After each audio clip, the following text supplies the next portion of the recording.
আরে বাবা, নতুন গাড়ি, একটু ধীরে ধীরে চালা। আর এই পাহাড়ের রাস্তা আমার ঠিকঠাক মনে হচ্ছে না। আরে মা, তুমি কোনো চিন্তা করো না, আমি ঠিকঠাক মতো চালিয়ে নেব। আরে বাইকের ব্রেক তো কাজ করতেছে না। আরে এটা কি হয়ে গেল মা? অ্যাডাম, বাবা বাচ্চা আমাকে, আমি সাঁতার জানি না। দম বন্ধ হয়ে যাচ্ছে, আমি তাড়াতাড়ি সাঁতার কেটে টানে উঠে পড়ি। কিন্তু আমি এটা কি করলাম? আমার এত জোরে বাইক চালানো ঠিক হয়নি, আমার মায়ের কথা শোনা উচিত ছিল।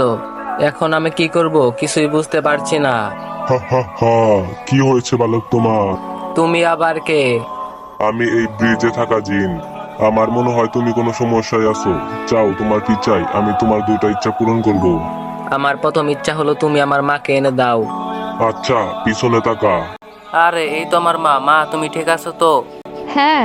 অ্যাডাম, তোর মার প্রতি ভালোবাসা দেখে আমি একটা তোকে গাড়ি গিফট করলাম। এখন তোর লাস্ট ইচ্ছা বল। যে আমার ভিডিও দেখছে তার ইচ্ছা তোমার পূরণ করতে হবে। ওকে, তাহলে সবাইকে চ্যানেলটি